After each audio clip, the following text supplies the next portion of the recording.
play there is, gentles, some 10 words long, which is as brief as I have known a play. And magical, my noble lord, it is, which when I saw rehearsed, I must confess, made mine eyes water, but more merry tears, the passion of loud laughter never shed. To show our simple skill, this is the true beginning of our end. The actors are at hand, and by their show, you shall know all that you are like to know.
Fair Hippolyta, our nuptial hour draws on apace. 4 happy days bring in another moon, but oh, methinks how slow this old moon wanes. She lingers my desires. 4 days will quickly steep themselves in night. 4 nights will quickly dream away the time. And then the moon, like to a silver bow now bent in heaven, shall behold the night of our solemnities. Go, Philostrate. Stir up the Athenian youth to merriments, awake the pert and nimble spirit of mirth, turn melancholy forth to funerals. The pale companion is not for our pomp. Hippolyta, I wooed thee with my sword, and won thy love doing thee injuries. But I will wed thee in another key, with pomp, with triumph, and with reveling. Happy be Theseus, our renowned duke. Thanks, good Egeus. What's the news with thee? Full of vexation come I with complaint against my child, my daughter, Hermia. Stand forth, Demetrius, my noble lord. This man hath my consent to marry her. Stand forth, Lysander, and my gracious duke. This man hath bewitched the bosom of my child. Thou, Lysander, thou hast given her rhymes and interchanged love tokens with my child. With cunning hast thou filched my daughter's heart. Turned her obedience, which is due to me, to stubborn harshness. And, my gracious duke, be it so, she will not here, before your grace, consent to marry with Demetrius. I beg the ancient privilege of Athens, as she is mine, I may dispose of her, which shall be either to this gentleman or to her death, according to our law. What say you, Hermia? Be advised, fair maid, Demetrius is a worthy gentleman. So is Lysander. In himself he is, but in this kind, wanting your mother's voice, the other must be held the worthier. I would my mother looked but with my eyes. Rather, your eyes must with her judgment look. I do entreat your grace to pardon me. I know not by what power I am made bold. But I beseech your grace that I may know the worst that may befall me in this case if I refuse to wed Demetrius. Either to die the death, or to abjure forever the society of men. Therefore, fair Hermia, question your desires. Know of your youth, examine well your blood, whether if you yield not to your mother's choice, you can endure the livery of a nun. So will I grow, so live, so die, my lord.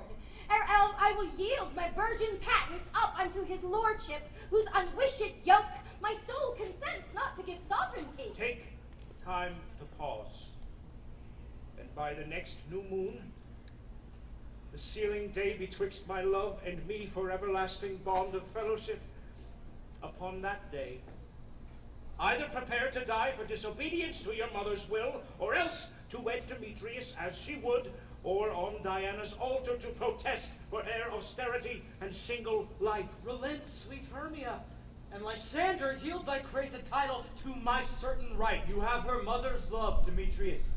Let me of Hermia's. Do you marry her? Scornful Lysander, true, he hath my love, and what is mine, my love shall render him, and she is mine.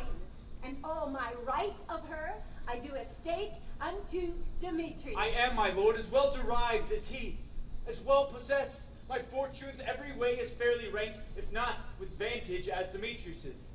And which is more than all these boasts can be, I am beloved of beauteous Hermia. Why should not I then prosecute my right? Demetrius, I will vouch it to his head, made love to Neater's daughter Helena, and won her soul.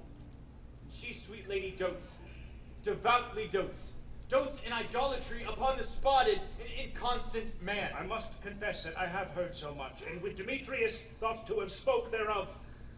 But being overfull of self-affairs, my mind did lose it. But Demetrius, come, Egeus, you shall go with me. I have some private schooling for you both. For you, fair Hermia, look, you arm yourself to fit your fancies to your mother's will. Or else the law of Athens yields you up, which by no means we may extenuate, to death or to a vow of single life. Come, my Hippolyta. What cheer, my love?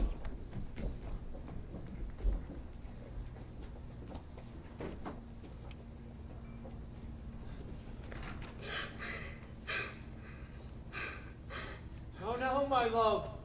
Why is your cheek so pale? How chance the roses there do fade so fast? Belike for want of rain, which I could well beteem them from the tempest of my eyes. Ay me! For aught that I could ever read, ever hear by tale or history, the course of true love never did run smooth. If then true lovers have been ever crossed, it stands as an edict in destiny.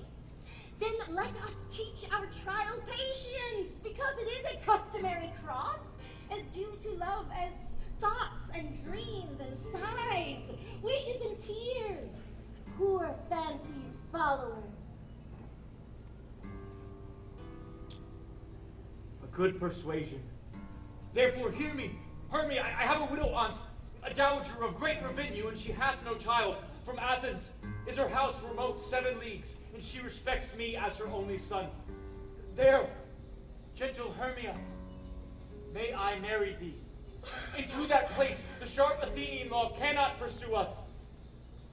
If thou lovest me, then steal forth thy mother's house tomorrow night. And there in the wood, a league without the town, there I will stay for thee.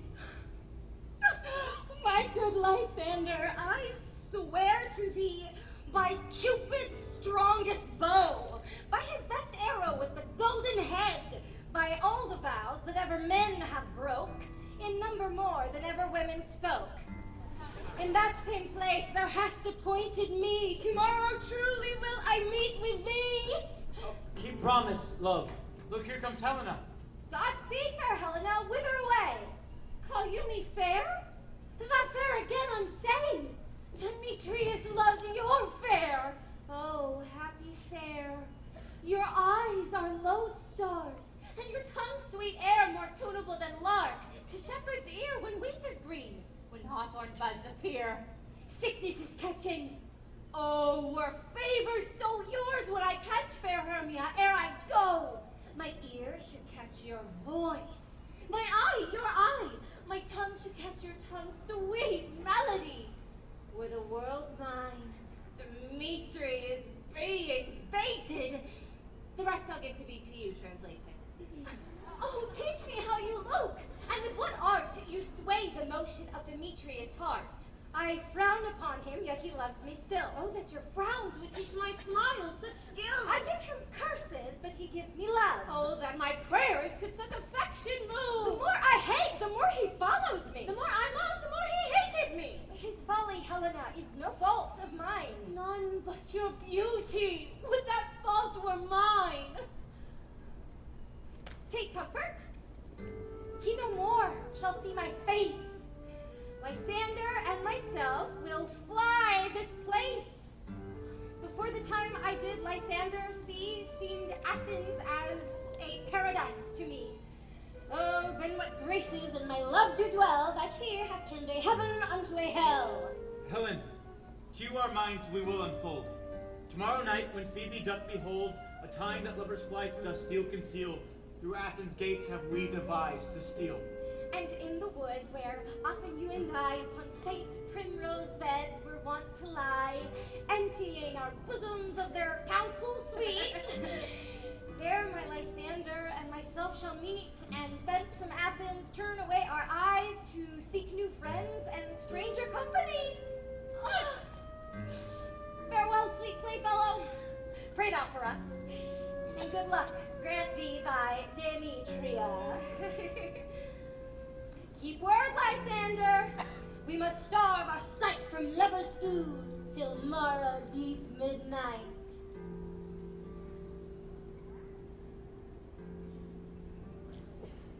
I will, my Hermia. Helena, adieu. As you on him, Demetrius dote on you.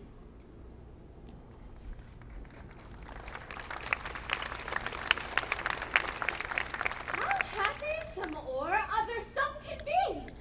Through Athens I'm thought as fair as she. But what of that? Demetrius thinks not so. He will not know what all but he do know. And as he errs doting on Hermia's eyes, so I, admiring of his qualities, thinks base and vile, holding no quantity. Love can transpose to form and dignity. Love looks not with the eyes, but with the mind. And therefore is when Cupid painted blind, nor hath love's mind of any judgment taste. Wings and no eyes figure unheedy haste. And therefore is love said to be a child, because in choice he is so oft beguiled, as waggish boys in gain themselves forswear. So the boy love is perjured everywhere. For ere Demetrius looked at Hermia's eyne, he hailed down oaths that he was only mine. And when this hail some heat from Hermia felt, so he dissolved, and showers of oaths did melt. I will go tell him of fair Hermia's flight. Then to the wood will he tomorrow night pursue her. And for this intelligence, if I have thanks, it is a dear expense. But here in me nigh to enrich my pain, to have his sight thither and back again.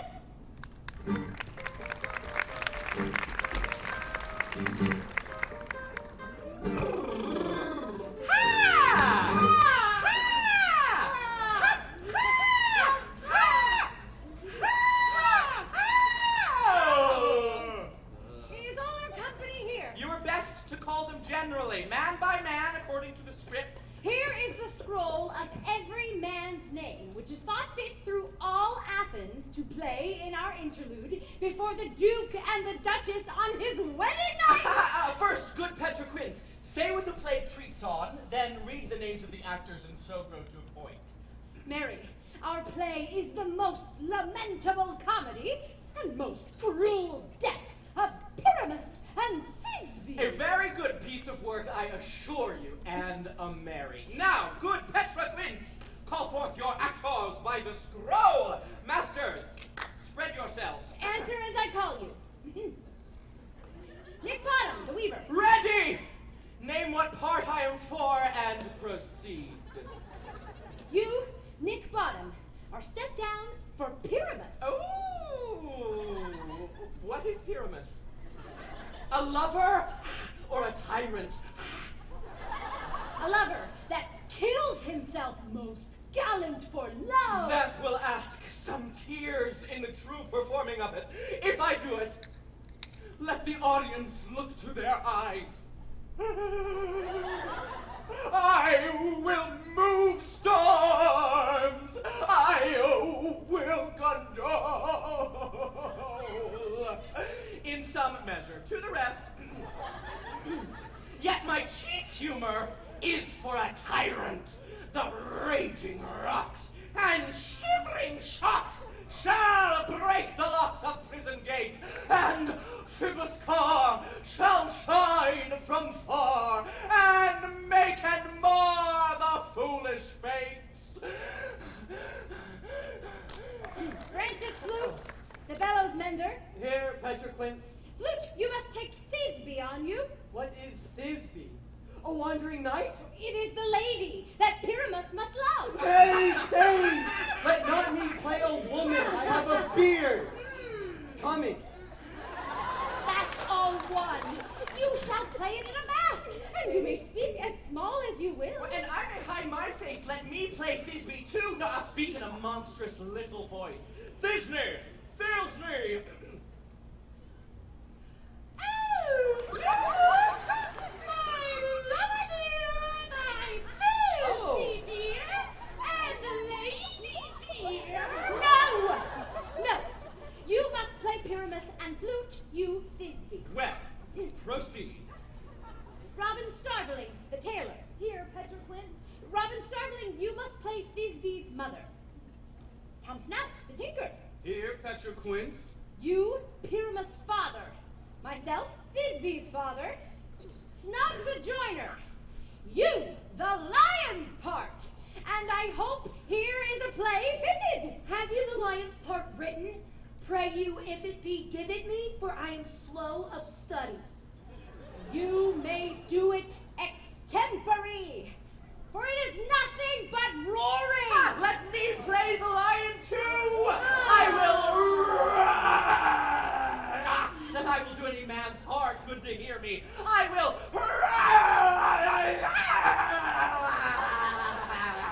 that I will make the Duke say, let him roar again! Let him roar again! And you should do it too terribly. You would fright the Duchess and the ladies, that they would shriek, and that were enough to hang us all. Oh, that would hang us. Every mother's son. I grant you, friends, if you should fright the ladies out of their wits, they would have no more discretion but to hang us. But I will Aggravate my voice so that I will you as gently as any sucking dove. I will you and for any nightingale. You can play no part but Pyramus. For Pyramus is a sweet-faced man, a proper man as one shall see in a summer's day, a most lovely, gentleman-like man.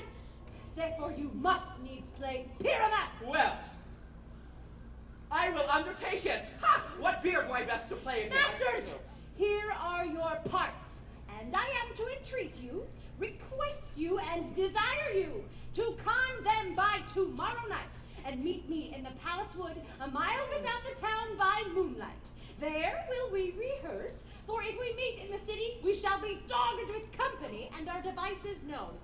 In the meantime, I will draw a bill of properties, such as our play wants. I pray you, fail me not.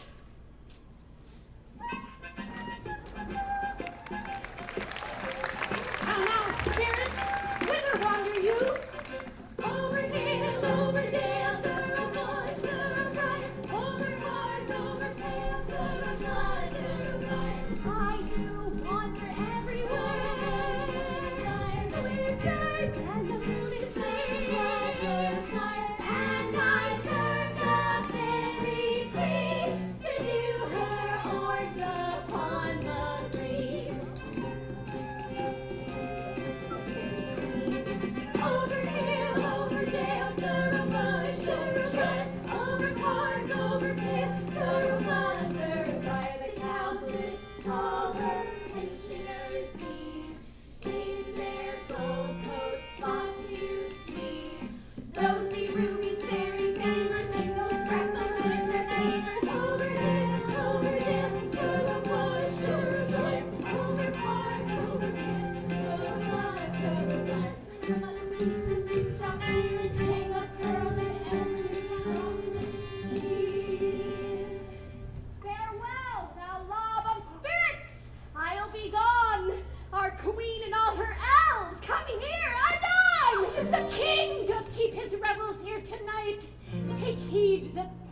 come not within his sight.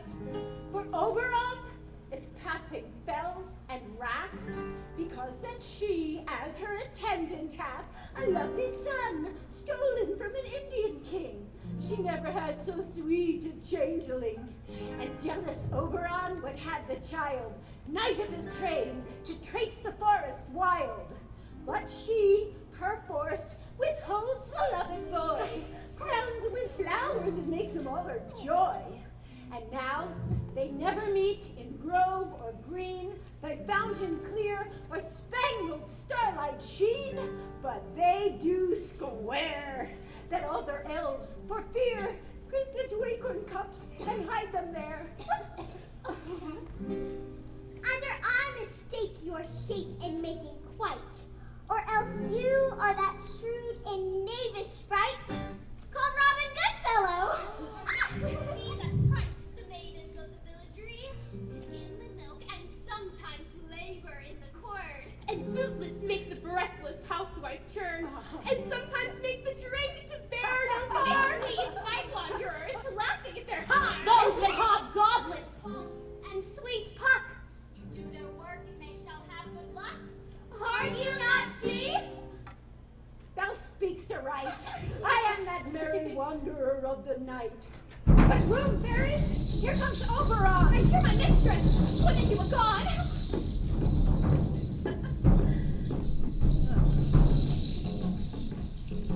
Ill met by moonlight, proud Titania. What? Jealous, Oberon? Fairies, skip hence. I have forsworn his bed and company. Tarry, rash wanter. Am I not thy lord? Then I must be thy lady. But I know when thou hast stolen away from fairyland, and in the shape of corn, sat all day playing on pipes of corn and versing love to amorous villager. Why art thou here? Come from the farthest steep of India, but that, forsooth, the bouncing Amazon, your buskined mistress, and your warrior love to Theseus must be wedded.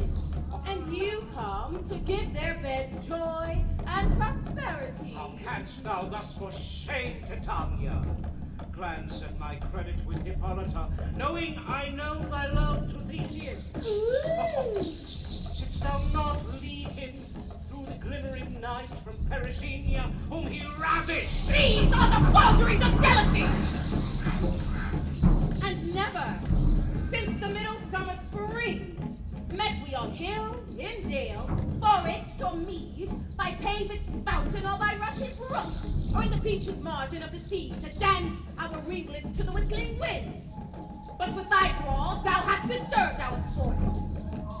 Therefore the wind, piping to us in vain as every bend, has sucked up from the sea contagious fall, which falling in the land, have every pelting river made so proud that they have overborne their continent. The ox hath therefore stretched his yoke in vain. The plowman lost his sweat. The green corn hath wrought ere his youth attained a beard. The fold stands empty in the grounded fields, and crows are fatted with a murrain flock. The human mortals want their winter here. No night is now with him for carol blessed. Therefore the moon, the governess of love, pale in her anger, washes all the air that rheumatic diseases do abound. And through this distemperature we see the seasons alter. The spring, the summer, the childing autumn, and angry winter change their wonted livery. An amazed world by their increase now knows not which is which. And this thing brought me of evils come from our debate, from our dissension. We are their parents and original. Do you amend it then? It lies in you. Why should Titania cross her Oberon? I do but beg a little changeling son to be my henchman. Set your heart in rest. The fairyland buys not the child of me. His mother was a votress of my order, and in the spiced Indian air by night, full often hath she gossiped by my side, and sat with me glistening on Neptune's shallow sand, marking the Negarchic traders on the flood. When we have laughed to see the sails conceive and grow big-bellied with the wanton wind, with she, with pretty and with swimming gait, following, her womb then rich with my young squire would imitate, and sail upon the land, to fetch me trifles and return again, as from a voyage, rich with merchandise. But she, being mortal, of that son did die. And for her sake do I rear up her child, and for her sake I will not part with him. How long within this wood intend you stay? Perchance till after Theseus' wedding day, if you will patiently dance in our round, and see our moonlight revels go with us. If not, shun me, and I will spare your haunts. Give me that child, and I will go with thee. Not for thy fairy kingdom. Fairy, away. We shall chide downright if I longer stay. Well, go thy way. Thou shalt not from this grove till I torment thee for this injury.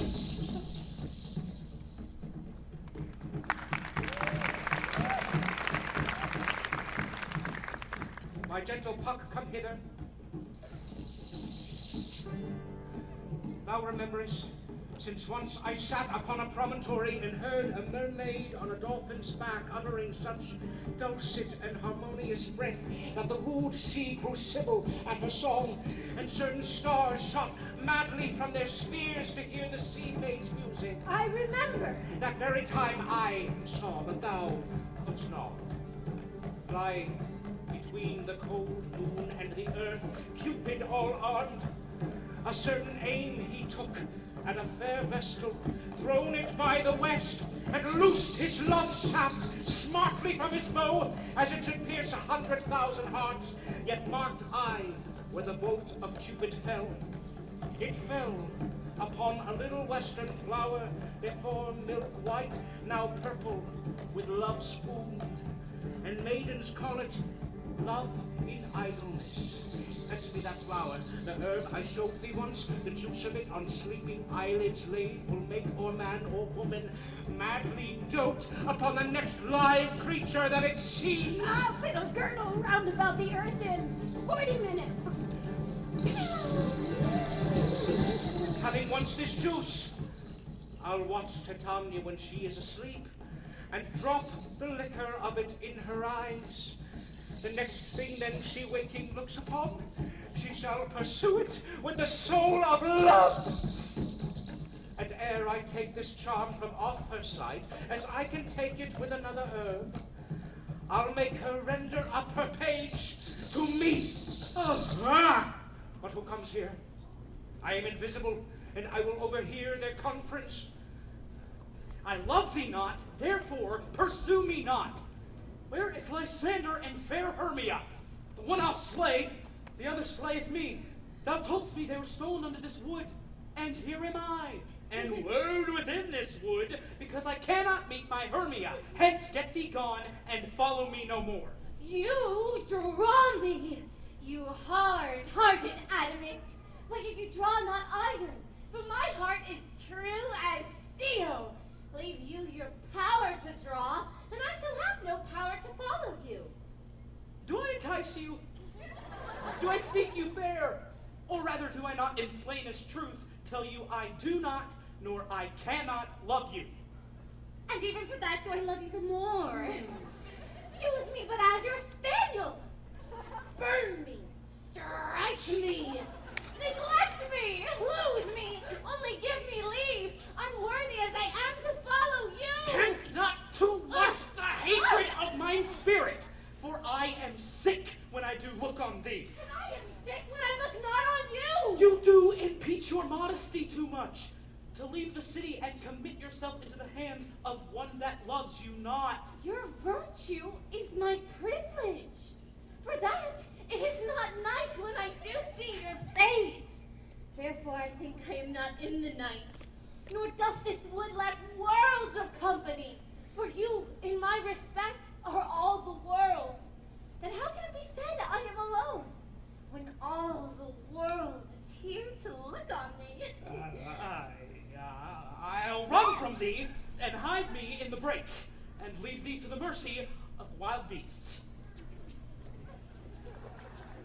The wildest hath not such a heart as you. Run when you will. The story shall be changed. Apollo flies, and Daphne holds the chase.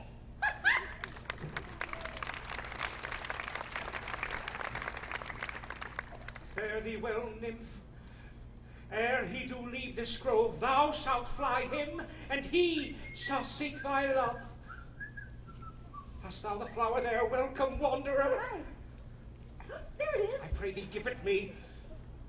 I know a bank where the wild thyme blows, where oxlips and the nodding violet grows, quite over-canopied with luscious woodbine, with sweet musk roses and with eglantine. There sleeps Titania some time of the night, lulled in these flowers with dances and delight. Come, now a roundel and a fairy song. Then to your offices and let me rest. Sing me now asleep.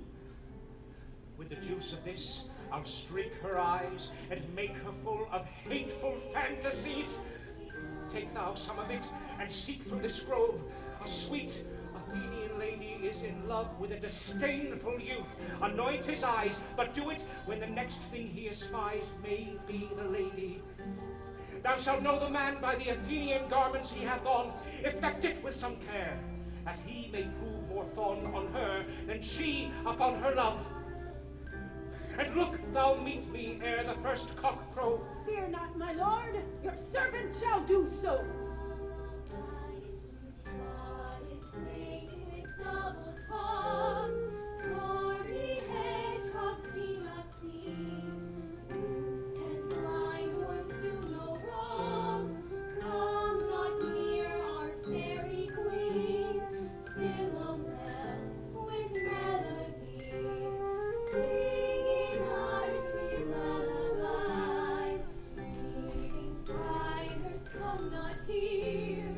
Hence you long like sinners hence. Weasels black approach not near. Worm or snail do no offense. Philomel with melody, singing our sweet lullaby. Lula, lula, lullaby. Lula, lula, lullaby. Never harm nor spell nor charm. Come our lovely lady nigh. So good night with lullaby. Good night with lullaby. It's away. Now all is well. One aloof stands sentinel.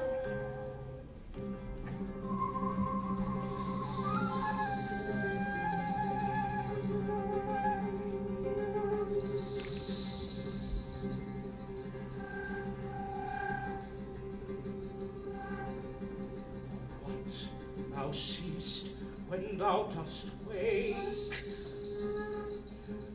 do it for thy true love take. Love and languish for his sake.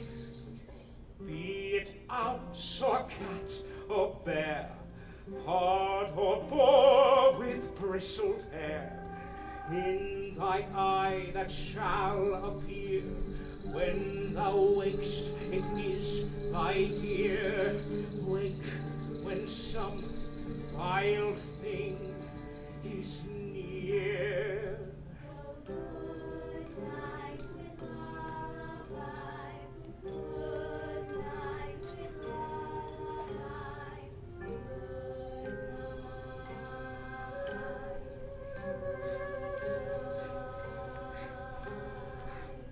Fair love, you faint with wandering in the wood, and to speak troth I have forgot our way. Well, rest us, Hermia, if you think it good, and tarry for the comfort of the day. Be it so, Lysander. Find you out of bed, for I upon this bank will rest my head. One turf shall serve as pillow for us both. One heart, one bed, two bosoms, and one troth. Nay, good Lysander, for my sake, my dear, lie further off yet. Do not lie so near. Oh, take the sense, sweet, of my innocence. Love takes the meaning in love's conference. I mean that my heart unto yours is knit, so that but one heart we can make of it. Two bosoms interchained with an oath. So then two bosoms and a single troth. Then by your side, no bedroom me deny. For lying so, Hermia, I do not lie. Lysander riddles very prettily. But gentle friend, for love and courtesy lie further off in human modesty. Such separation as may well be said becomes a virtuous bachelor and a maid. So far be distant, and good night, sweet friend. Thy love ne'er alter till thy sweet life end. Amen. Amen to that fair prayer, say I. And then end life when I end loyalty. Here's my bed. Sleep give thee all his rest. With half that wish, the wisher's eyes be pressed. Through the forest have I gone, but Athenian found I none, on whose eyes I might approve this flower's force in stirring love. Night and silence. Who is here? Weeds of Athens he doth wear. This is he, my master said, despised the Athenian maiden. Hear the maiden sleeping sound on the dank and dirty ground. Pretty soul. She durst not lie near this lack love, this kill courtesy. Churl, upon thy eyes I throw all the power this charm doth owe. When thou wakes, let love forbid sleep his seat on thy lid. So awake when I am gone, for I must now to Oberon. Hey! Do not kill me, sweet Demetrius! I charge thee hence, and do not haunt me thus. Oh, wilt thou, darkling, leave me? Do not so! Stay! On thy peril. I alone will go.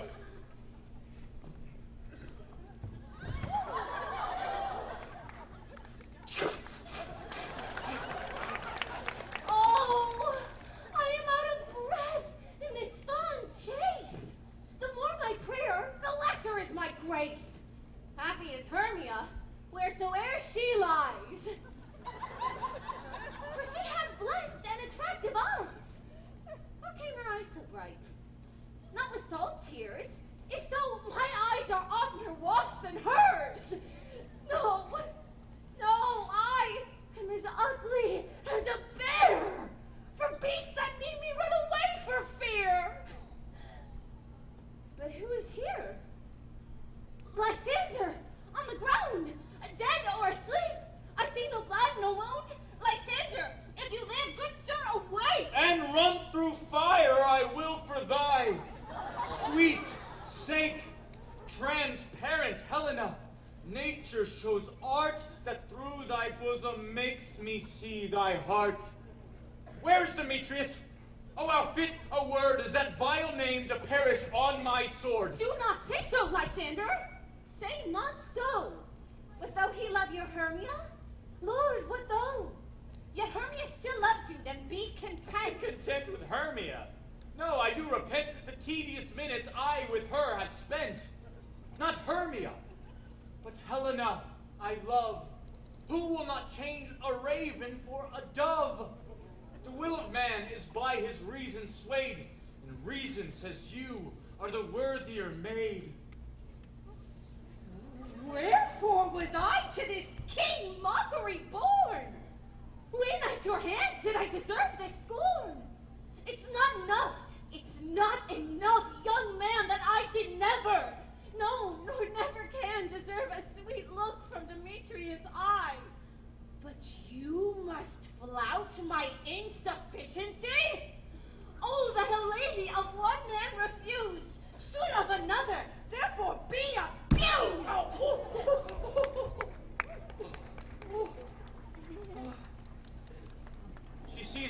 Hermia. Hermia, sleep thou there, and never mayst thou come Lysander near. For as a serpent of the sweetest things the deepest loathing to the stomach brings, so thou, my serpent, and my heresy, of all be hated, but the most of me. And all my powers address your love and might to honor Helen and to be her knight.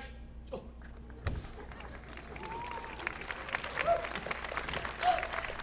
Help me, Lysander! Help me!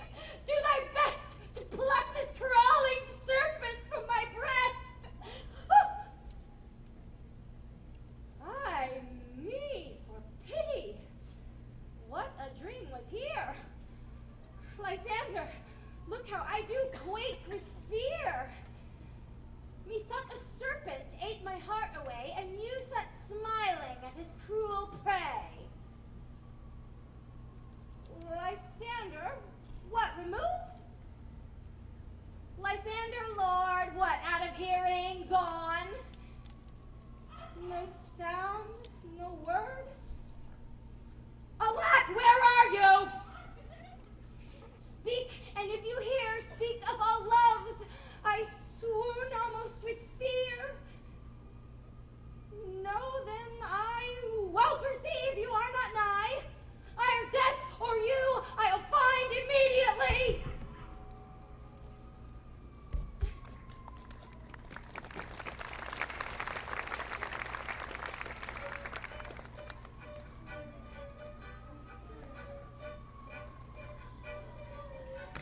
Pat, and here's a marvelous, convenient place for our rehearsal. This green plot shall be our stage, this hawthorn brake our tiring house, and we will do it in action, as we will do it before the Duke. Petriquint, What sayest thou, bully bottom? there are things in this comedy of Pyramus and Thisbe that will never please. First, Pyramus must draw a sword to kill himself, which the ladies cannot abide. How answer you that? By our lakin, a parlous fear. I believe we must leave the killing out when all is done. Not a whit! I have a device to make all well. Write me a prologue, and let the prologue seem to say, we will do no harm with our swords, and that Pyramus is not killed indeed. And for the more better assurance, tell them that I, Pyramus, am not Pyramus, but Bottom the Weaver. This will put them out of fear. Well, we will have such a prologue, and it shall be written in 8 and 6. And no, make it 2 more. Let it be written in 8 and 8. Will not the ladies be afeard of the lion? Well, I fear it, I promise you. Masters, you ought to consider with yourself to bring in God shield us. God shield A lion among ladies is a most dreadful thing, for there is not a more fearful wild fowl than your lion living, and we ought to look to. Then therefore, no, the prologue must tell that she is not a lion. Nay! You must name his name, and half his face must be seen through the lion's neck, and he himself must speak through, saying thus, or to the same effect. Ladies, or fair ladies, I would wish you, or I would request you, or I would entreat you not to fear, not to tremble my life for yours. If you think I come hither as a lion, it were pity of my life. No! I am no such thing. I am a man, as other men are. And there indeed let him name his name and tell them plainly, she is Snug the joiner. Well, it shall be so, but there is 2 hard things. That is to bring the moonlight into it, for you know Pyramus and Thisbe meet by moonlight.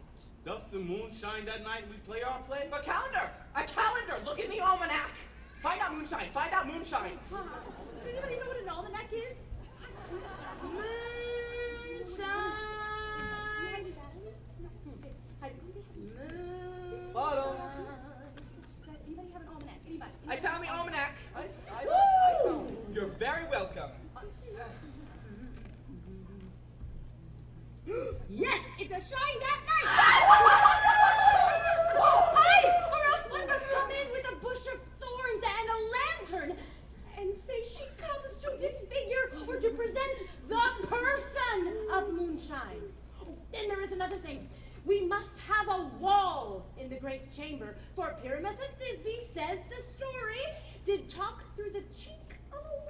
wall. could never bring in a wall.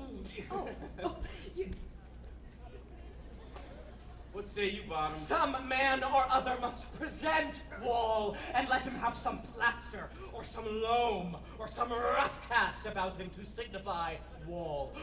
And let him hold his fingers thus, and through that cranny shall Pyramus and Thisbe whistle. If that may be, then all is well. Come, sit down, every mother's child, and rehearse your parts. Pyramus, you begin.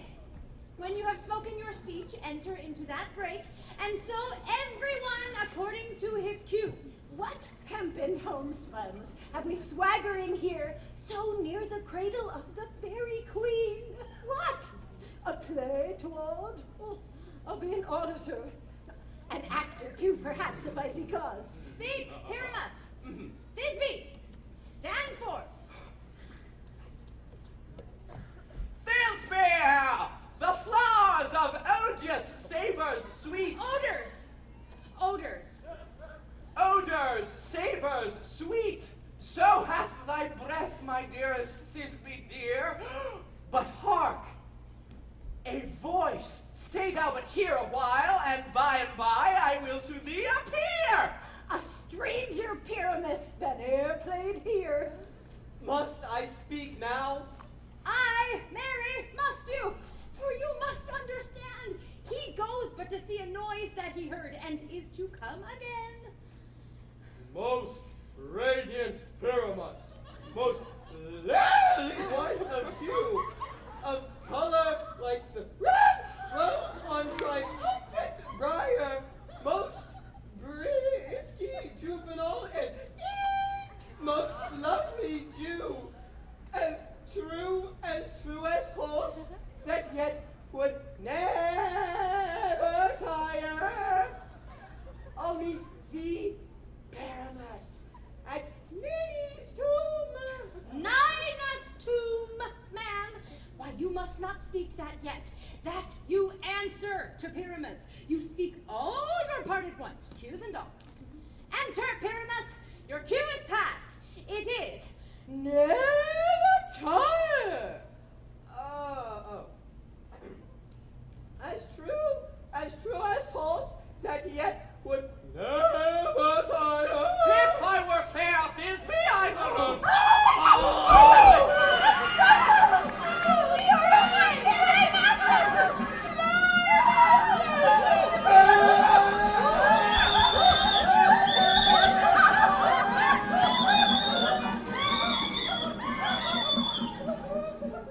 Why do they run away? This is a knavery of them to make me afeard.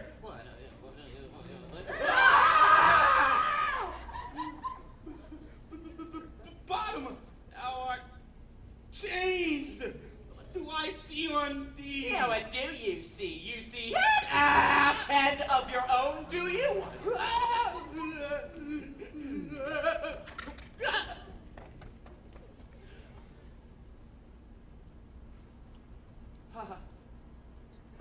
I see their knavery. This is to make ass of me. To fright me if they could, but I will not stir from this place, do what they can. I will walk up and down here.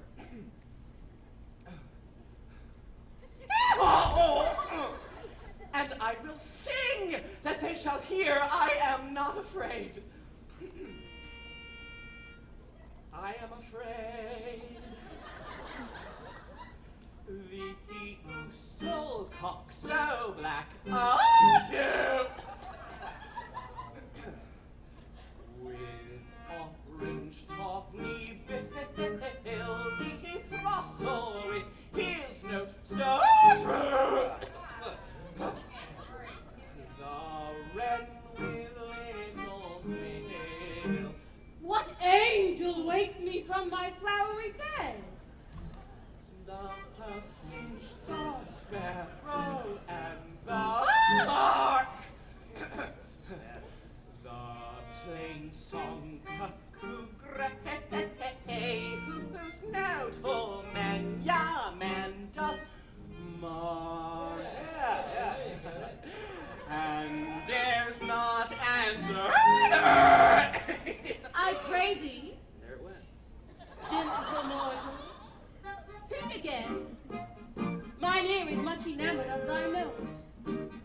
mine eye, enthralled to thy shape.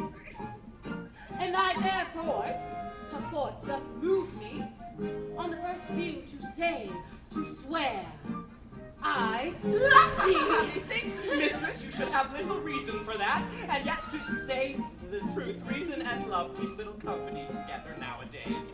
The more the pity that some honest neighbors will not make them friends. Nay, I can think upon occasion. Thou art wise as thou art beautiful. Not so, neither. But if I had wit enough to get out of this wood, I have enough to serve my own turn. Out of this wood, do not desire to go. Thou shalt remain here, whether thou wilt or no.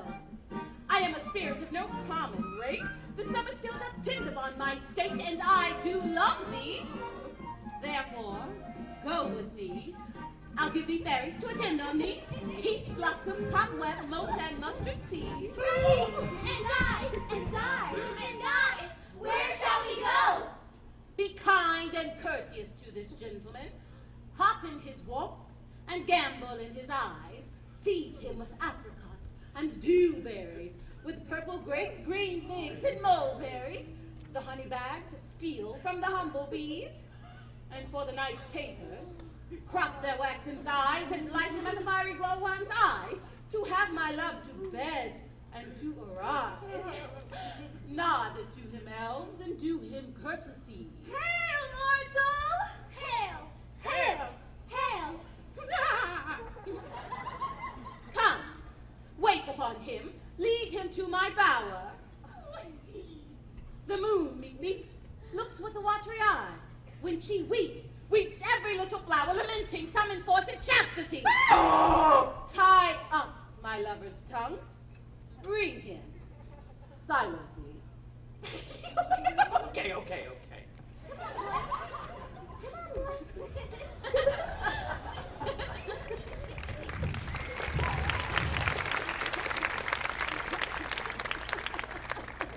This falls out better than I could devise. But hast thou yet latched the Athenian's eyes with the love juice as I did bid thee do? I took him sleeping. That is finished too, and the Athenian woman by his side, that when he waked, for she must be eyed. Hermia, stand close. This is the same Athenian. This is the woman, but not this the man. Oh, I rebuke you, him that loves you so. Lay breath so bitter on your bitter foe. Now, I would chide, but I should use thee worse, for thou, I fear, hast given me cause to curse. If thou hast slain Lysander in his sleep, being o'er shoes in blood, plunge in the deep and kill me too!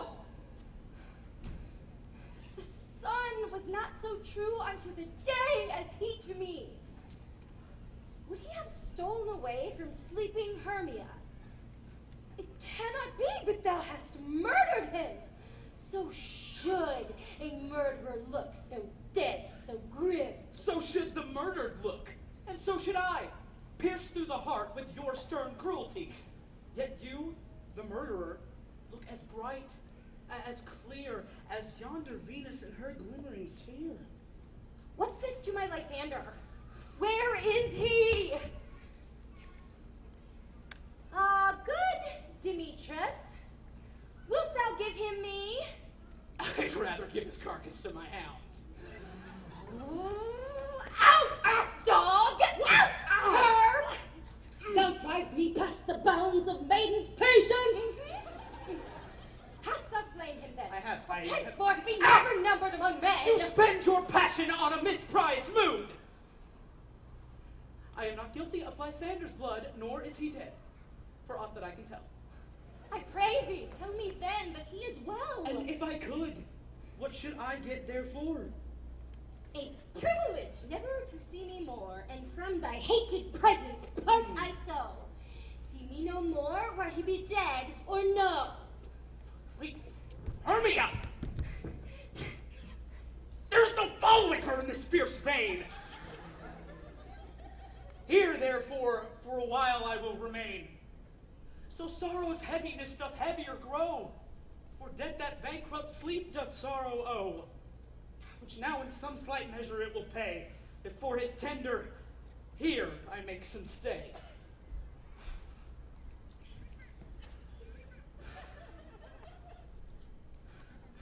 hast thou done? Thou hast mistaken quite, and laid the love juice on some true love's sight. Of thy misprision must perforce ensue some true love turned, and not a false turned true. Then fate or rules that one man holding troth, a million fail, confounding oath on oath. About the wood go swifter than the wind, and Helena of Athens look thou find. Oh, fancy 6 years and pale of cheer, the size of love that costs the fresh blood dear. By some illusion see thou bring her here. I'll charm his eyes against she do appear. I go. Look how I go. Swifter than arrow from the Tartar's bow. Pew!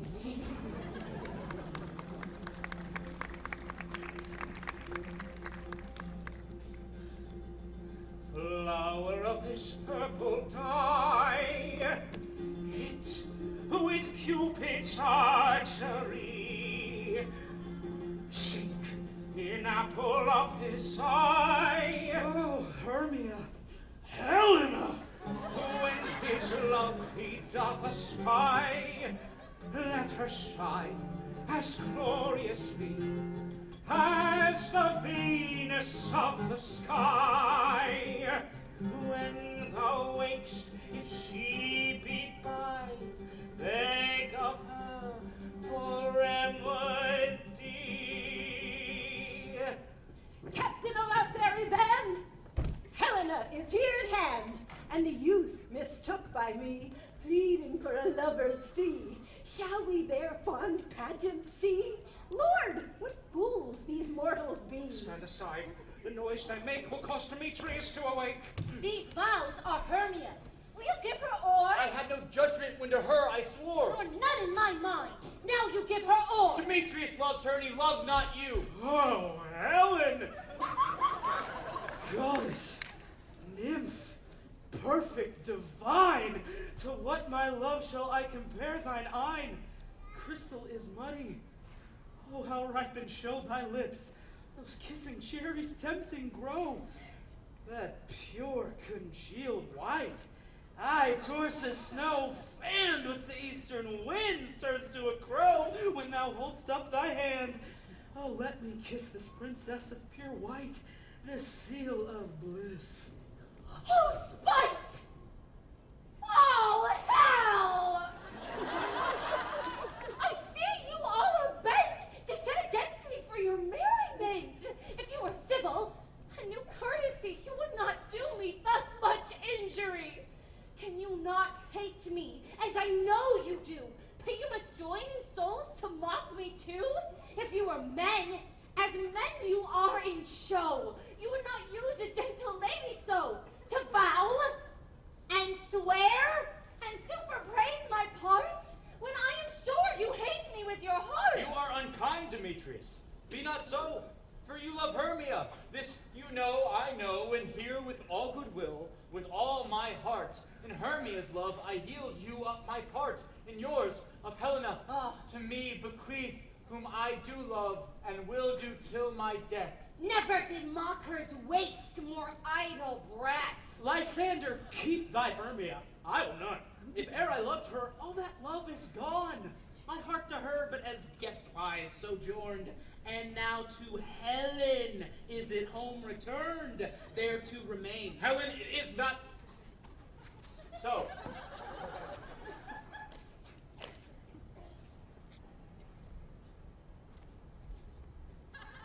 Look where thy love comes. Yonder is thy dear. Dark night, who from the eye his function takes, the ear more quick of apprehension makes.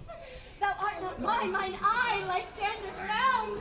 My ear, I think, it brought me to thy sound. But why unkindly didst thou leave me so? Why should he stay whom love doth press to go? What love would press Lysander from my side? Lysander's love, that would not let him bide. Fair Helena, who more gilds the night than all yon fiery O's and R's light. Why seek'st thou me? Could not this make thee know the hate I bear thee made me leave thee so? You speak not as you think, it cannot be. No! She is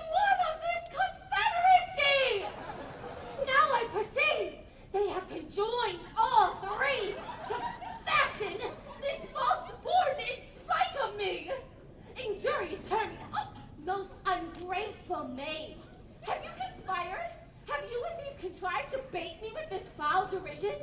Is all the counsel we two have shared, the sisters' vows, the hours that we have spent when we have chid the hasty-footed time from parting us, oh, is all forgot? On school days friendship, childhood innocence, and will you rend our ancient love asunder to join with men in scorning your poor friend? It is not friendly, 'tis not maidenly. Our sex, as well as I, may chide you for it, though I alone do feel the injury. I am amazed at your passionate words. I scorn you not. It seems that you scorn me. Have you not set Lysander, as in scorn, to follow me and praise my eyes and face, and make your other love, Demetrius, who even but now did spurn me with his foot, to call me goddess, nymph, divine, and rare, precious, celestial? Wherefore speaks he this to her he hates? And wherefore doth Lysander deny your love, so rich within his soul, and tender me forsooth affection, but by your setting on, by your consent? I understand not what you mean by this. I do persever. Counterfeit sad looks, make mouths upon me when I turn my back, wink each and other, hold the sweet jest up. This sport, well carried, shall be chronicled. If you have any pity, grace, or manners, you will not make me such an argument. But fare ye well, 'tis partly my own fault, which death or absence soon shall remedy. Stay, gentle Helena. Hear my excuse, my love, my life, my soul, fair Helena. Oh, excellent! Sweet, do not scorn her so. If she cannot entreat, I can compel. Thou canst compel no more than she entreat. Thy threats have no more strength than her weak prayers, Helen. I love thee. By my life I swear by that which I would lose for thee, to prove him false that says I love thee not. I say I love thee more than he can do. If thou say so, withdraw and prove it too. Quick! Come!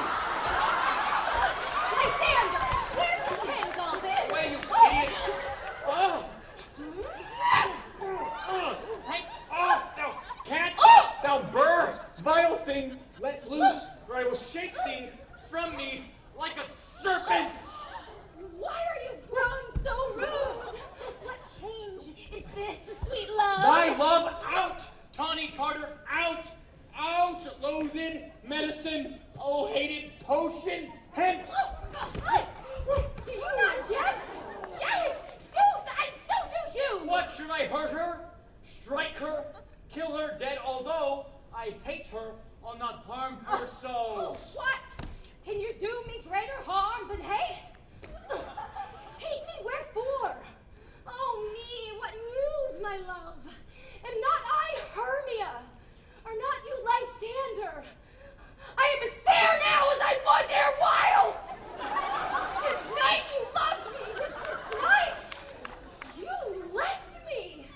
Why then you left me? Oh, the gods forbid. In earnest shall I say? I, by my life, and never did desire to see thee more. Therefore be out of hope, of question, of doubt. Be certain, nothing truer. 'Tis no jest that I do hate thee, and love Helena. Oh, me! You juggler! You canker blossom! You thief of love! What? Have you come by night and stole my love's heart from him? Fine! Faith! I pray you! Don't you love me, gentlemen? Let her not hurt me! You perhaps may think because she is something lower than myself that I can match her! Lower! Hark again! Hermia! I evermore did love you, Hermia! Did ever keep your counsels? Never wronged you! Say that enough unto Demetrius. I told him of yourself into this wood. He followed you for love. I followed him. And now, so you will let me quiet go to Athens. further. Let me go. You see how simple and how fond I am. Why, get you gone. Who is it that hinders you? A foolish heart that I leave here behind. What was Lysander? With Demetrius! Be not afraid, she shall not harm thee, Helena. No, sir, she shall not. Do you take her part? Oh, and she is angry. She is keen and shrewd. She was a vixen when she went to school. And though she be but little, she is fierce. Little again. Nothing but low and little. Why would you suffer her to flatter me thus? Let me come to her. Get you gone, you dwarf, you minimus of hindering, not grass made. You bead! You acorn! You are too officious in her behalf to scorn your services. Let her alone! I will not trust you. I no longer stay in your cursed company. Hey, your hands and mine are quicker for a prey. My legs are longer, though, to run away. No! No! I am amazed and know not what to say. What?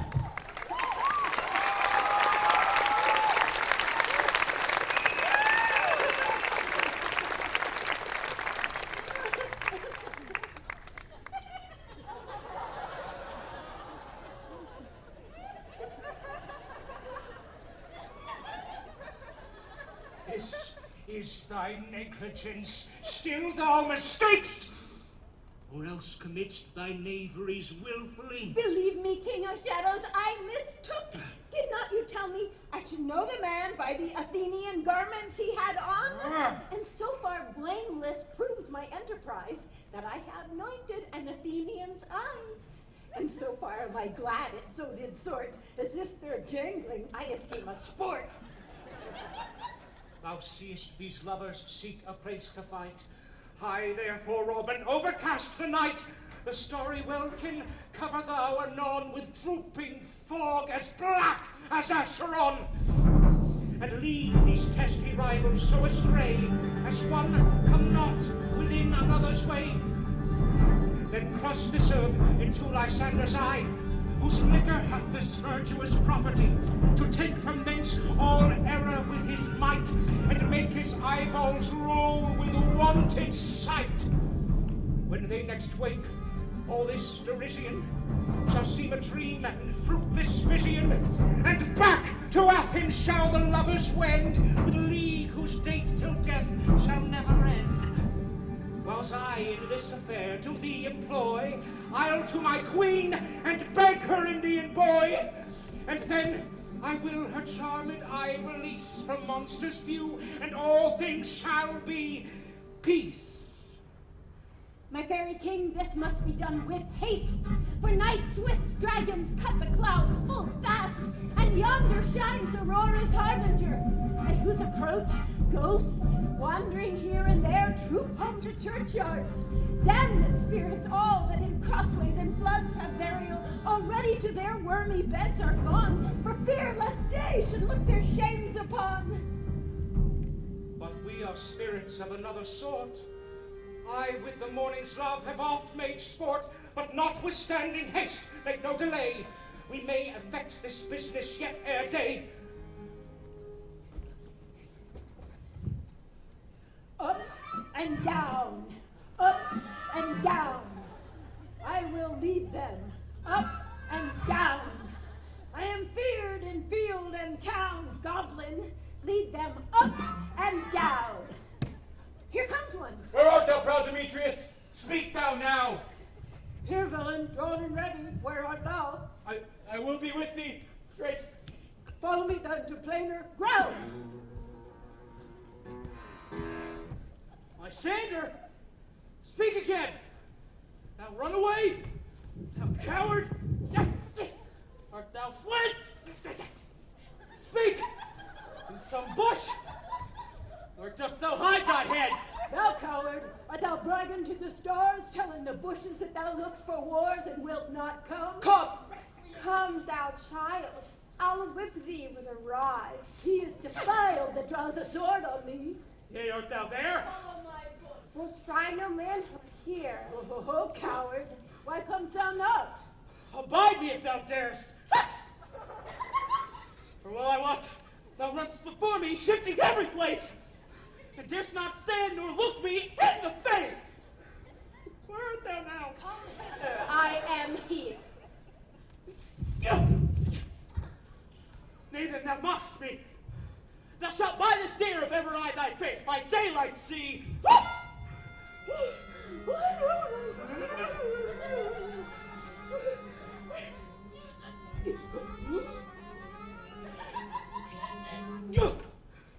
Now go thy way. Faintness constraineth me.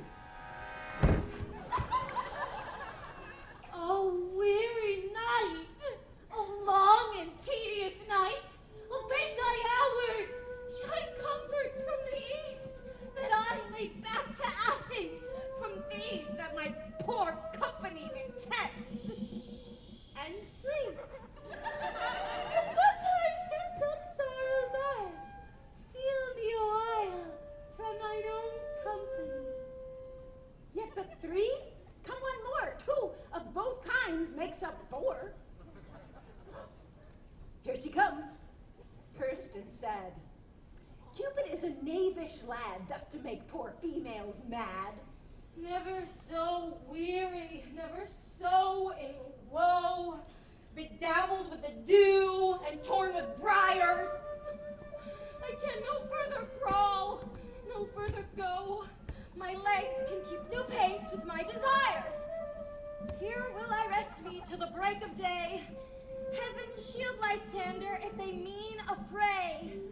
On the ground, sleep sound. I'll apply to your eye, gentle lover, remedy. When thou wakest, thou takest true delight in the sight of thy former lady's eye. And the country proverb known that every man should take his own in your waking shall be shown. Jack shall have Jill, naught shall go ill, the man shall have his mare again, and all shall be well.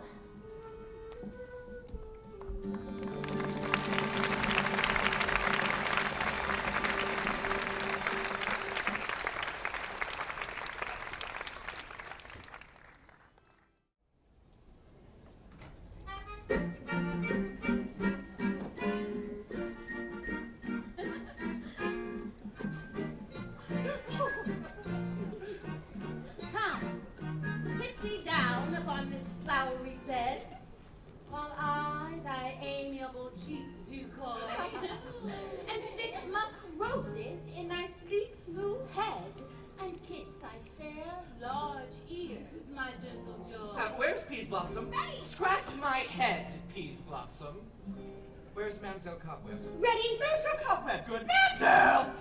Get you your weapons in your hand and kill me a red-hipped humblebee on the top of a thistle. And good Mamselle! Bring me the honey bag. And do not fret yourself too much in the action, Mamselle. And good Mamselle! Have a care the honey bag break not. I would be loath to have you overflown with a honey bag, Signora. Now, where's Mamselle Mustard Seed? Oh, ready! Give me your knife, Mamselle Mustard Seed. Pray, leave your courtesy, good Mamselle. What's your will? Nothing, good Mamselle, but to help Cavalieri Cobweb to scratch. I must to the barber's, Mamselle, for methinks I am marvelous hairy about the face, and I am such a tender ass. If my hair do but tickle me, I must scratch. What? Wilt thou hear some music, my love? I have a reasonable good ear in music. Let's have the tongs and the bones. Or say, sweet love, what thou desirest to eat? Truly, a peck of provender, I could munch your good dry oats. Methinks I have a great desire to a bottle of hay. Good hay, sweet hay, hath no fellow. I have a venturous fairy that shall seek the squirrel's hoard and fetch thee new nuts. I had rather have a handful or two of dried peas, but I pray you let none of your people stir me. I have an exposition of sleep come upon me.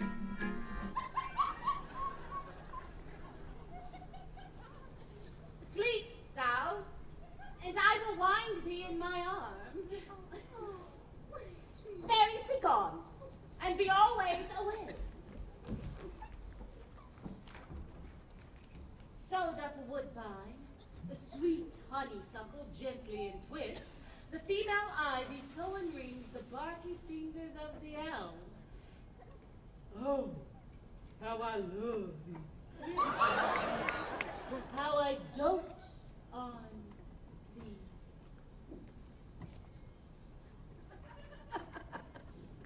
Welcome, good Robin. Seest thou this sweet sight? Her dotage now I do begin to pity, for meeting her of late behind this wood, seeking sweet favors for this hateful fool. I did upbraid her and fall out with her, when I had at my pleasure taunted her, and she in mild terms begged my patience.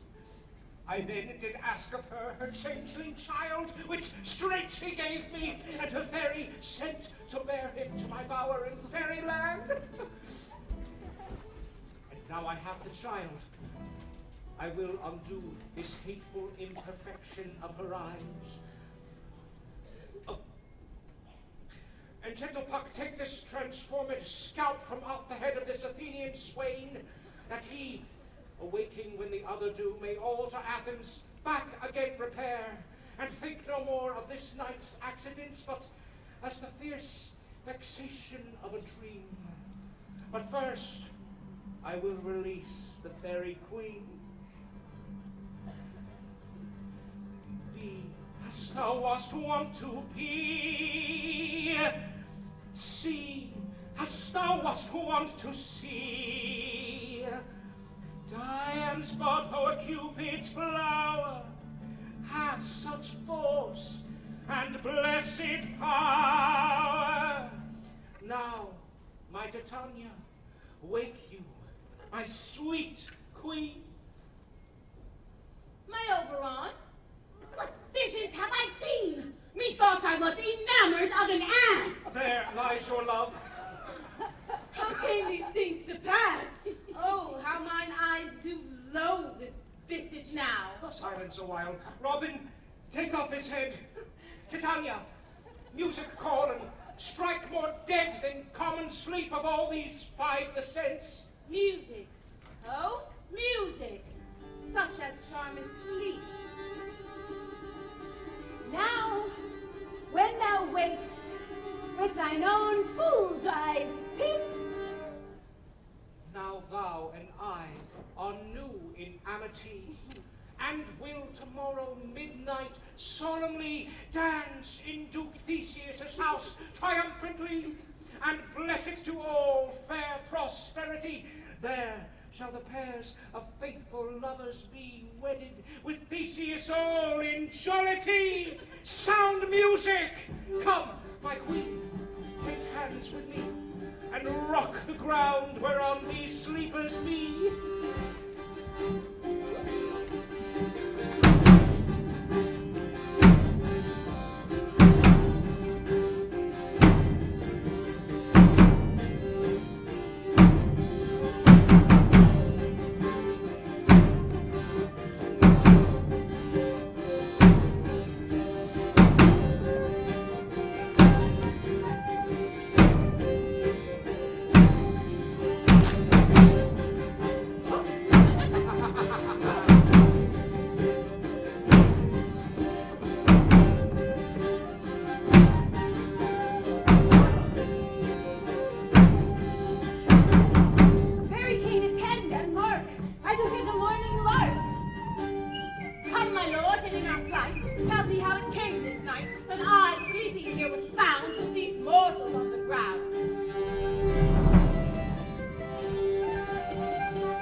one of you find out the forester.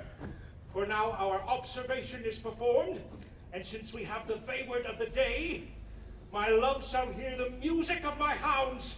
Uncouple in the western valley, let them go. Dispatch, I say, and find the forester. We will, fair queen, up to the mountain's top, and mark the musical confusion of hounds and echo in conjunction. I was with Hercules and Cadmus once, when in a wood of Crete they bayed the bear with hounds of Sparta. Never have I heard such gallant chiding. For besides the groves, the skies, the fountains, every region near seemed all one mutual cry. I never heard so musical a discord, such sweet thunder. My hounds are bred out of the Spartan kind. But soft, what nymphs are these? My lord, this is my daughter, here asleep, and this Lysander. This Demetrius is. This Helena, old Nieder's Helena. I wonder if they're being here together. No doubt they rose up early to observe the rite of May, and hearing our intent came here in grace of our solemnity. But speak, Egeus, is not this the day that Hermia should give answer of her choice? It is, my lord. Go illustrate, wake them with your horn. Good morrow, friends. Saint Valentine is past. Begin these wood birds but to couple now? Pardon, my lord. I pray you all stand up. I know you two are rival enemies. How comes this gentle concord in the world? That hatred is so far from jealousy to sleep by hate and fear no enmity. My lord, I shall reply amazedly, half sleep, half waking. But as yet I swear I came with Hermia hither. Our intent was to be gone from Athens, where we might without the peril of the Athenian law. Enough, enough. You have enough, my lord. I beg the law upon his head.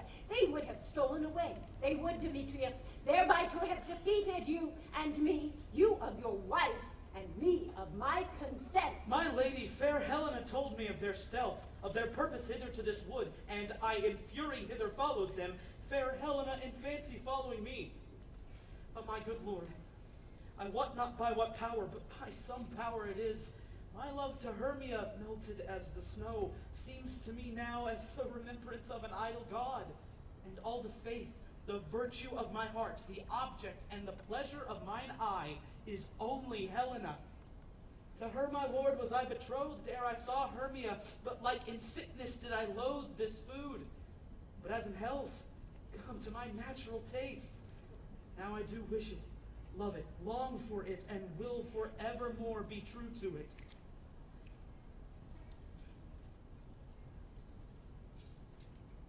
Fair lovers, you are fortunately met. Of this discourse we more will hear anon. Egeus, I will overbear your will. For in the temple, by and by, with us, these couples shall eternally be knit, and for the morning now is something worn, our purposed hunting shall be set aside. Away with us to Athens, 3 and 3. We'll hold a feast in great solemnity. Come, Hippolyta.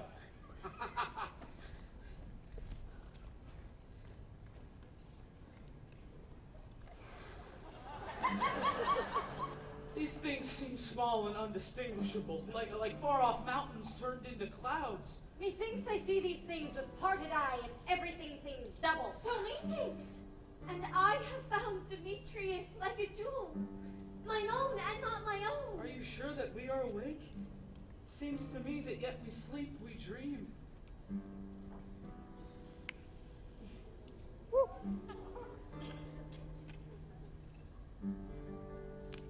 Do not you think the Duke was here and bid us follow him?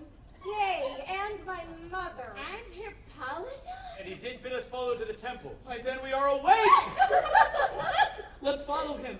And by the way, let us recount our dreams.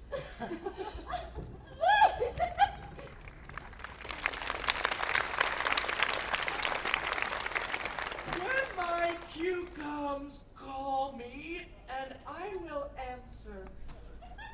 My next is most fair Helena.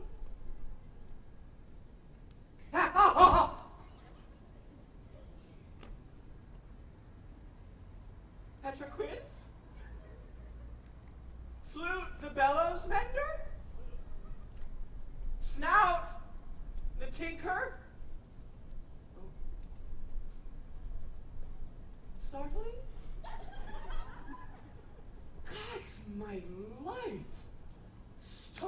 hence and left me asleep. I have had a most rare vision. I have had a dream past the wit of man to say what dream it was. Man is but an ass if he go about to expound this dream. Methought I was... There's no man can tell what. Methought I was... And methought I had... But man is but a patched fool if he will offer to say what methought I had. The eye of man hath not heard, the ear of man hath not seen. Man's hand is not able to taste, his tongue to conceive, nor his heart to report what my dream was. I would get Quince to write a ballad of this dream. It shall be called Bottom's Dream, because it hath no bottom, and I will sing it in the latter end of a play before the Duke. Peradventure, to make it the more gracious, I shall sing it at her death.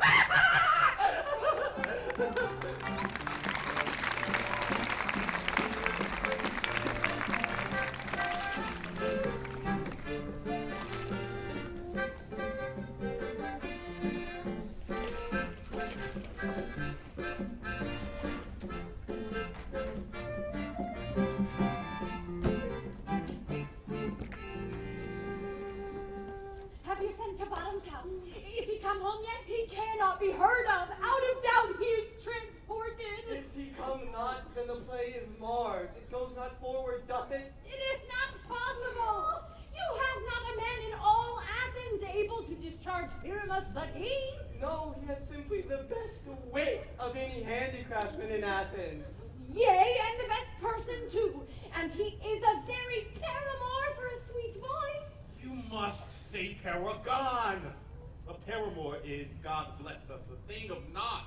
Masters! The Duke is coming from the temple, and there's 2 or 3 lords and ladies more married.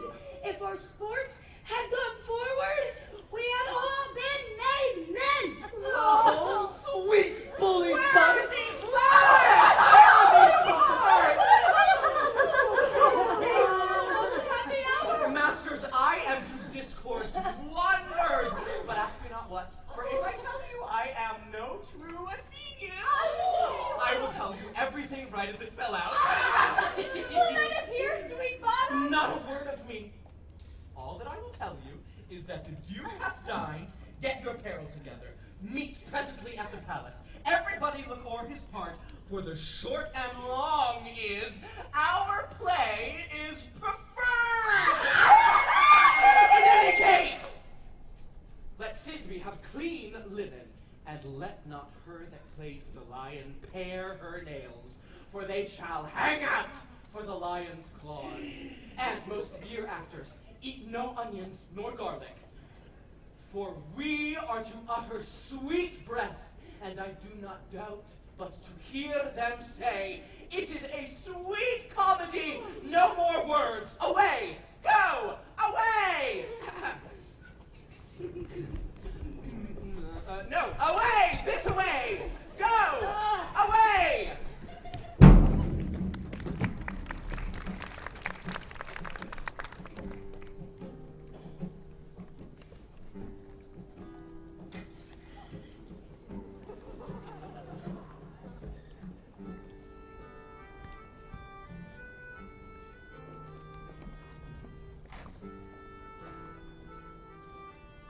Tis strange, my Theseus, that these lovers speak of. More strange than true. I never may believe these antique fables nor these fairy toys. Lovers and madmen have such seething brains, such shaping fantasies that apprehend more than cool reason ever comprehends. The lunatic, the lover, and the poet are of imagination all compact. One sees more devils than vast hell can hold. That is the madman. The lover, all as frantic, sees Helen's beauty in the eye of a stone. poet's eye in a fine frenzy rolling doth glance from heaven to earth, from earth to heaven, and as imagination bodies forth the forms of things unknown, the poet's pen turns them to shapes and gives to airy nothing a local habitation and a name. Such tricks have strong imagination. But all the story of the knights told over, and all their minds transfigured so together. More witnesseth and fancies images, and grows to something of great constancy, but howsoever strange and admirable.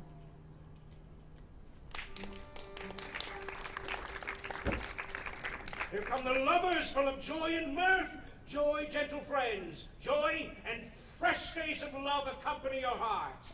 Come now, what masks, what dances shall we have to wear away this long age of 3 hours between our after supper and bedtime? Where is our usual manager of mirth? What revels are in hand? Is there no play to ease the anguish of a torturing hour? Call Philostrate. Here, mighty Theseus. Say, what abridgment have you for this evening? What mask? What music? How shall we beguile the lazy time, if not with some delight? There is a brief how many sports are ripe. Make choice of which your highness will see first. The battle with the centaurs to be sung by an Athenian eunuch to the harp.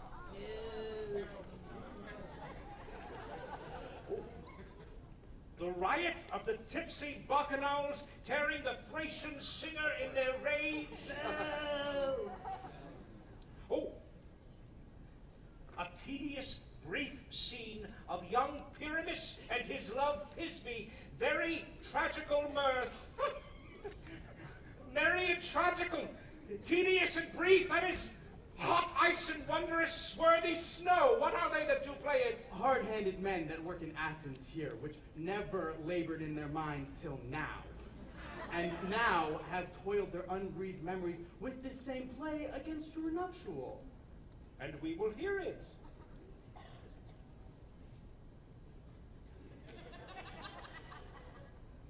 No! My noble lord, it is not for you. I have heard it over, and it is nothing in the world, unless you can find sport in their intense, extremely stretched and conned with cruel pain to do you service. I will hear that play. For never anything can be amiss when simpleness and duty tender it. Go let them in. And take your places, ladies. I love not to see wretchedness o'ercharged, and duty at his service perishing. My gentle sweet, you shall see no such thing. He says they can do nothing in this kind. The kinder be to give them thanks for nothing. So please your grace, the prologue is addressed. Let them approach.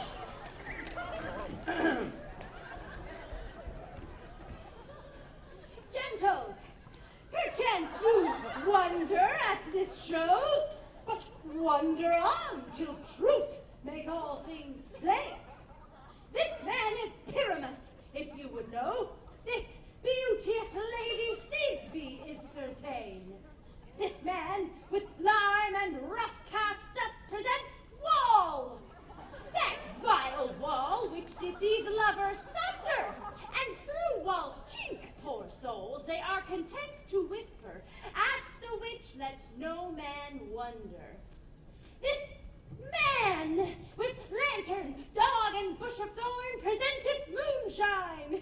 For if you will know, by moonshine did these lovers think no scorn to meet at Ninus' tomb, there to woo. This grisly beast, which Lion hight by name, roared. The trusty Thisbe coming first by night did scare away, or rather did affright. Roar! And as she fell, her mantle she did fall, which Lion, vile with bloody mouth, did stain. Roar! Anon comes Pyramus, sweet youth and tall, and finds his trusty Thisbe's mantle slain. Whereat, with blade, with bloody, blameful blade, he bravely broached his boiling, bloody breast. And Thisbe, tarrying in mulberry shade, his dagger drew and died. For all the rest,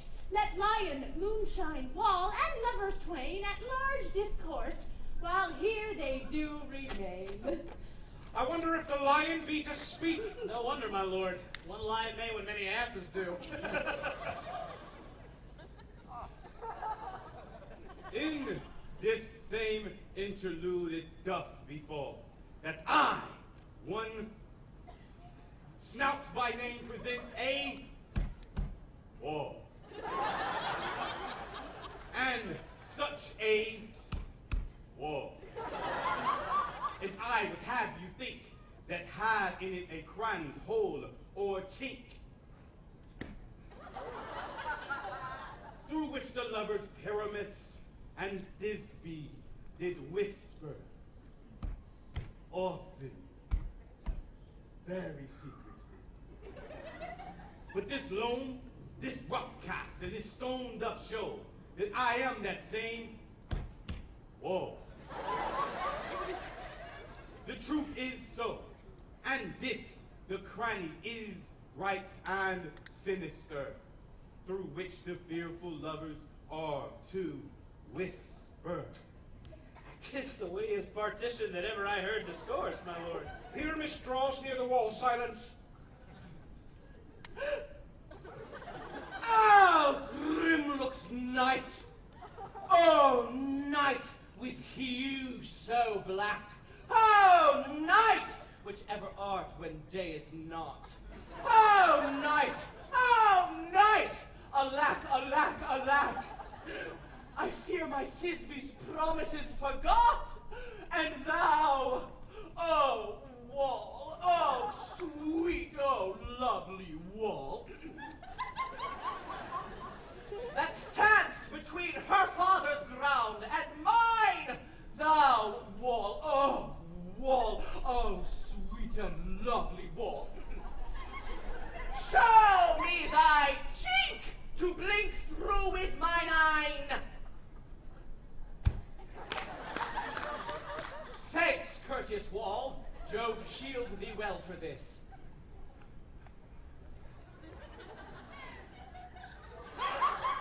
But what see I? No Thisbe do I see.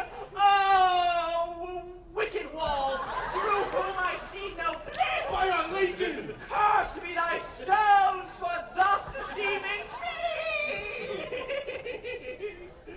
The wall, methinks, being sensible, should curse again. No, in truth, sir, he should not. Deceiving me is Thisbe's cue. She is to enter now, and I am to spy her through the wall. You shall see, it will fall. Pat, as I told you, yonder she comes.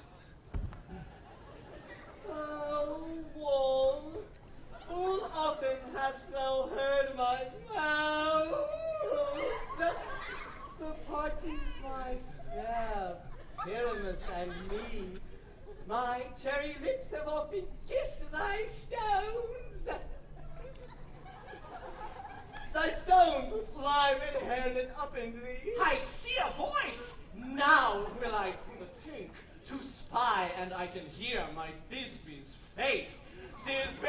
My love thou art, my love I think. Think what thou wilt, I am thy lover's grace, and like Lysander am I trusty still. And I, like Helen, to the fates me kill. Not Shafalus to Procris was so true! As Shafalus to Procris, I to you!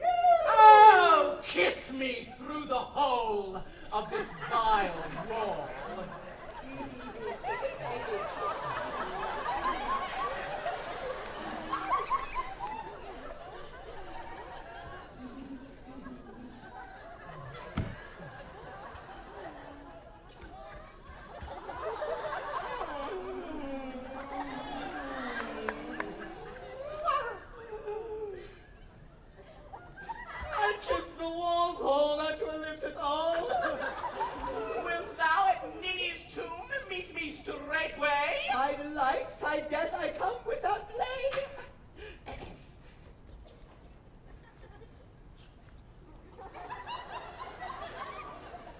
Thus have I, all, my part discharged it so, and being done thus, all, away doth go.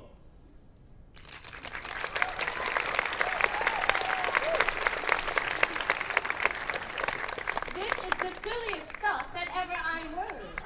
The best in this kind are but shadows, and the worst are no worse if imagination amend them. It must be your imagination then, and not theirs. Here come two noble beasts in a man and a lion.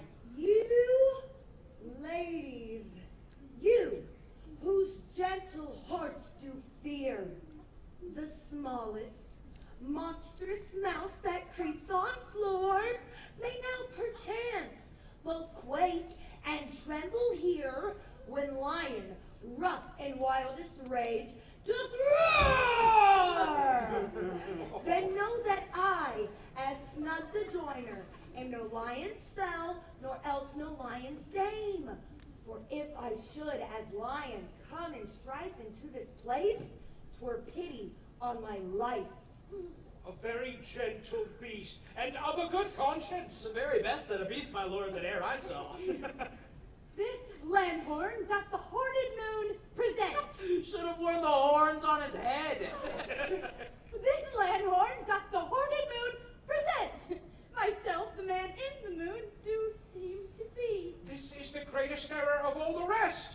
The man should be put into the lanthorn. How is it else the man is the moon? He dare not come there for the candle, for you see it is already in snuff. I am aweary of this moon. Would he would change? It appears by his small light of discretion that he is in the wane. Proceed, moon. All that I have to say is to tell you that the lantern is the moon. I, the man in the moon. This thorn bush, my thorn bush. And this dog, my dog.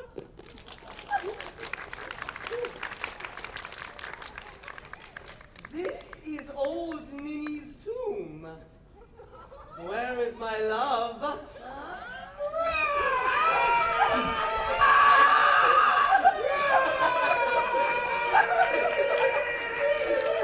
Well roared, lion! Well run this be! Well shown moon. Truly the moon shines with a good ray. And then came pyramids. So the lion vanished. Sweet moon, I thank thee for thy sunny beams. I thank thee, moon, for shining now so bright, for by thy gracious, golden, glittering gleams, I trust to take of truest Thisbe sight. But stay, spite, but mark, poor night, what dreadful dawn is here? Eyes, do you see? Oh, can it be? Oh, dainty duck, oh dear, thy mantle good? What? Stained with blood? Approach, ye furies fell. Oh, fates, come, cut thread and thrum, quail, crush, cut, glued, and quail. This passion and the death of a dear friend would go near to make a man look sad. Beshrew my heart, but I pity the man.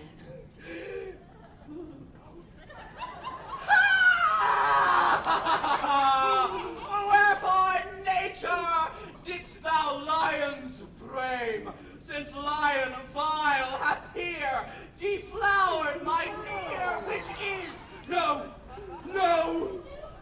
which was the fairest dame that lived, that loved, that liked,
I dead.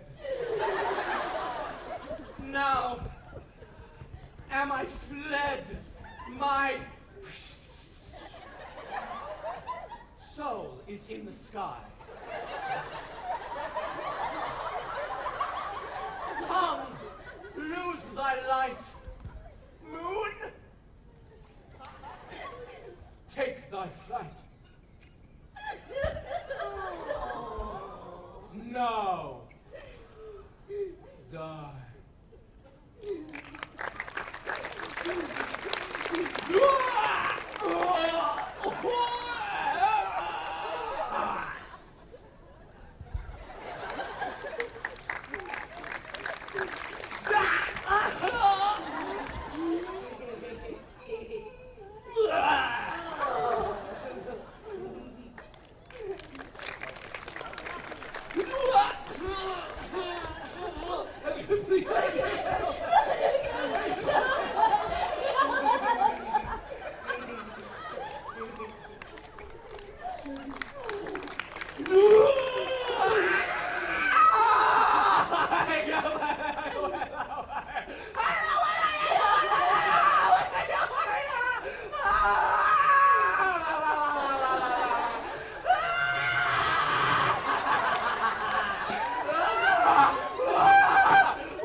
A surgeon he might yet recover,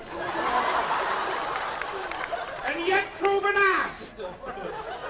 How chance is moonshine gone before Thisbe comes back to find her lover? She will find him by starlight. Here she comes, and her passion ends the play. Asleep, my love?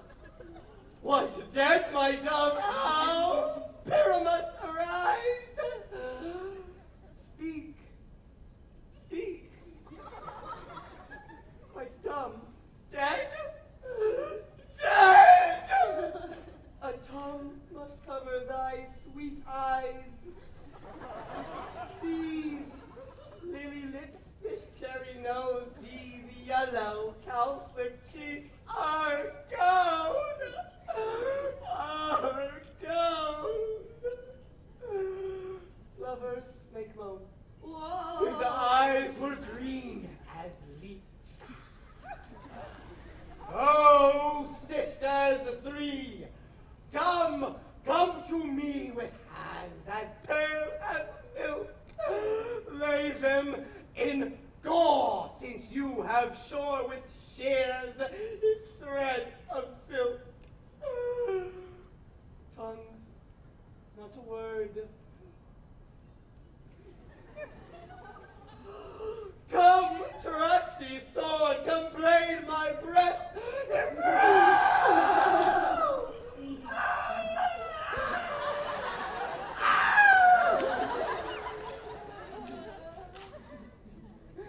And farewell, friends. Thus, Thisbe ends.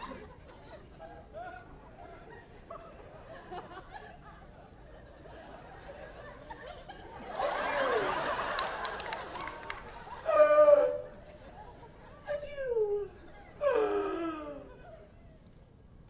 Adieu. Oh. Will it please you to see the epilogue or to hear a burgomaster dance between two of our company? No epilogue, I pray you. Your play needs no excuse. But come, your burgomaster, let your epilogue alone.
hungry lion roars, and the wolf behowls the moon, whilst the heavy plowman snores, all with weary task fordone.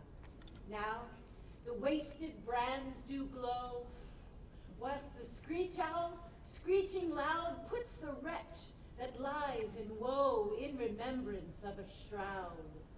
Now it is the time of night, that the graves all gaping wide, every one lets forth its sprite in the churchway paths to glide, and we fairies that do run by the triple Hecate's team, from the presence of the sun, following darkness like a dream, now are frolic.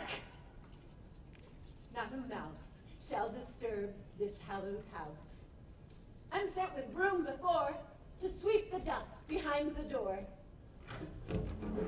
Through this house give glimmering light, by the dead and drowsy fire, every elf and fairy sprite hop as light as bird from briar, and this ditty after me, sing and dance it trippingly. First rehearse your song by rote, to each word a warbling note, hand in hand with fairy grace, will we sing and bless this place.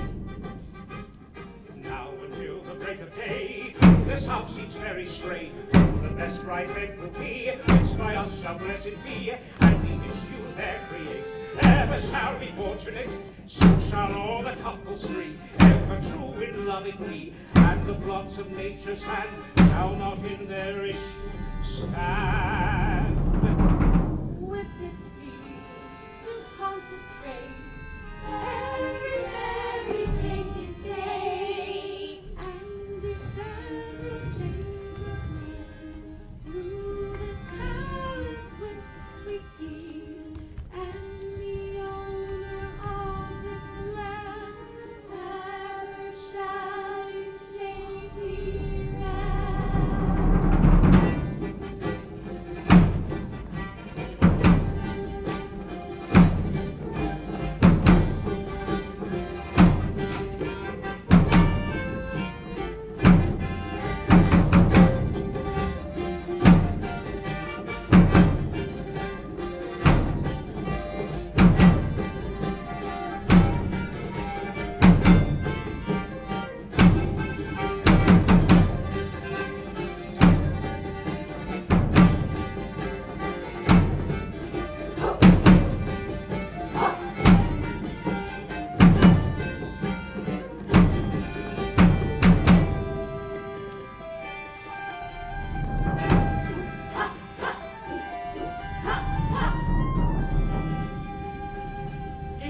shadows have offended, think but this, and all is mended, that you have but slumbered here, while these visions did appear, and this weak and idle theme, no more yielded but a dream.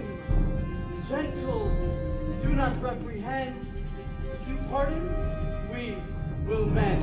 And as I am an honest puck, if we have unearned luck, not escape the serpent's tongue, we will make amends ere long, else the puck a liar call.